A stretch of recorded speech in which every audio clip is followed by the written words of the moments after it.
Fala pessoal, meu nome é Thiago Fetti, eu sou aqui da Cedro Jurídico e essa é a aula de número 2 do nosso curso completo de Direito do Consumidor, que a gente vai soltar para vocês com uma aula nova todos os dias e a gente vai explicar do artigo 1º até o 119 do CDC, até o último artigo, de forma que seja suficiente para você passar no exame de ordem de primeira ou de segunda fase, em concursos de nível médio e também em alguns concursos de nível superior.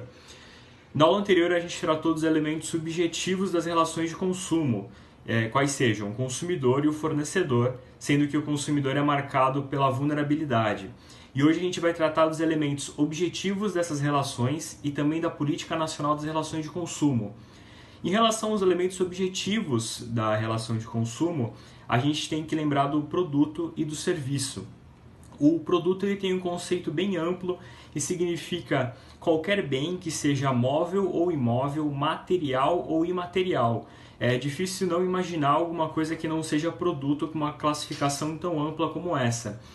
Para a gente exemplificar, a gente pode imaginar um produto material como uma vassoura, um computador, um telefone, e um produto imaterial, um e-book que você compra pela internet, um arquivo de PDF, por exemplo. Já o serviço, que é o segundo elemento objetivo da relação de consumo, é qualquer atividade que é fornecida no mercado de consumo, inclusive as de natureza bancária, de crédito e de seguro, mediante uma remuneração. Qualquer atividade fornecida no mercado mediante remuneração. Sobre remuneração, a gente tem que lembrar que ela pode ser uma remuneração direta, ou seja, uma contraprestação imediata pelo fornecimento de uma atividade no mercado, ou ela pode ser uma contraprestação, uma remuneração indireta, uma remuneração que ela é implícita. Então a gente pode imaginar o exemplo mais comum, que é de um estacionamento que é grátis, de um grande supermercado ou de um shopping center, e só pelo fato desse estacionamento ele incrementar aquela atividade, aquele negócio que é o supermercado, que é o shopping center, a gente tem uma remuneração indireta, e essa remuneração indireta ela faz nascer o serviço para fins de direito do consumidor, que traz a proteção do CDC para essa relação. Então é por isso que se o seu carro for furtado, se você sofrer um dano nesse estacionamento, ainda que ele seja gratuito, você vai ter a proteção do CDC, do direito do consumidor. Bom, superados os elementos subjetivos e objetivos da relação de consumo, a gente passa para a política nacional das relações de consumo.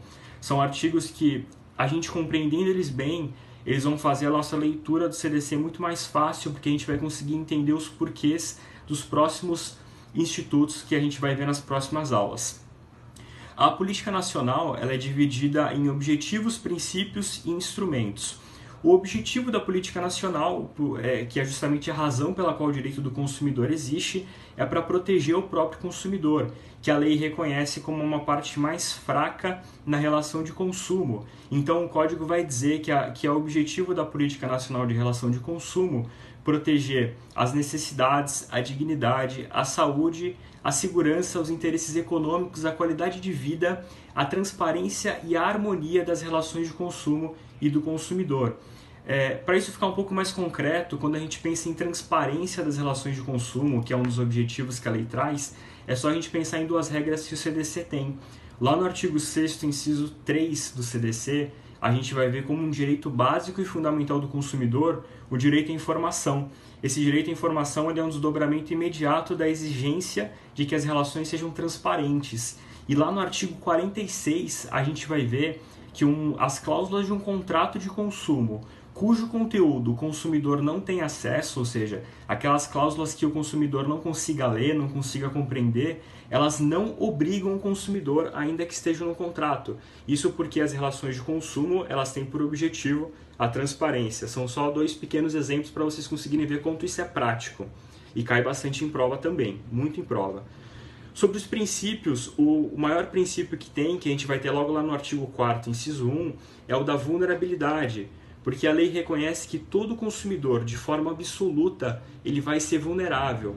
Isso significa que um consumidor ele nunca vai precisar provar, ele nunca vai precisar demonstrar que ele é vulnerável, porque isso a lei presume de forma absoluta. E a doutrina vai dizer que existem algumas espécies de vulnerabilidade. Eu vou passar para você as 4 mais importantes, que são as que mais caem em prova. A vulnerabilidade fática ou socioeconômica, ela decorre do próprio poder econômico do fornecedor em relação ao consumidor. Essa força econômica em relação ao consumidor que sempre vai ser, ou quase sempre vai ser, mais fraco economicamente que o fornecedor. Existe também uma vulnerabilidade que ela é jurídica ou científica, porque um consumidor, ele provavelmente não vai ter o mesmo conhecimento científico no aspecto jurídico, econômico ou contábil que um fornecedor, no fornecimento de um produto ou um serviço.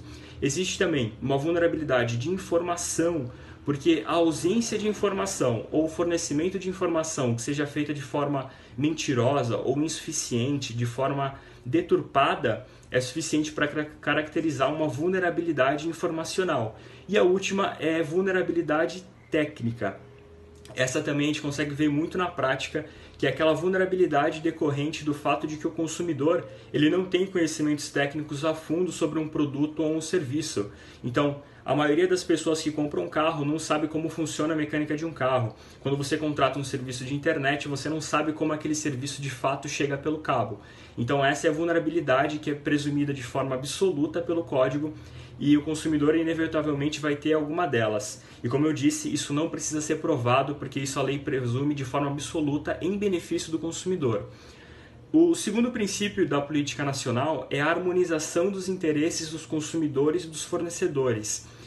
Harmonizar os interesses do fornecedor com do consumidor significa que a lei, ela fala isso expressamente, ela não quer impedir que o progresso econômico seja impedido, seja barrado pela proteção do consumidor. Ou seja, a proteção do direito do consumidor ela existe ao mesmo tempo em que se incentiva, em que se permite o progresso econômico e tecnológico, de desenvolvimento.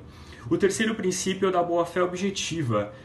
Na verdade, se trata de um princípio que ele é geral do direito das obrigações e ele vai exigir que as partes, no caso o consumidor e o fornecedor, eles tenham um padrão ético de conduta, ou seja, que eles sejam leais, transparentes, que eles prestem todas as informações relacionadas àquele produto ou serviço.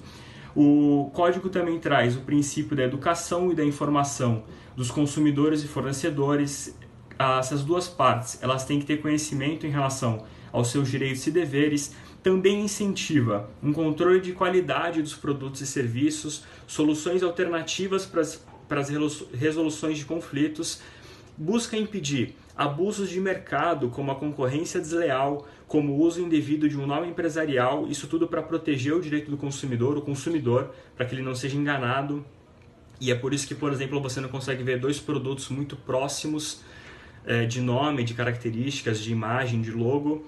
Busca também melhorar os serviços públicos e também fala que o poder público vai ter que promover estudos de melhoria de mercado. Sobre o incentivo que a lei faz para a resolução de conflitos, uma questão que sempre cai em relação à arbitragem.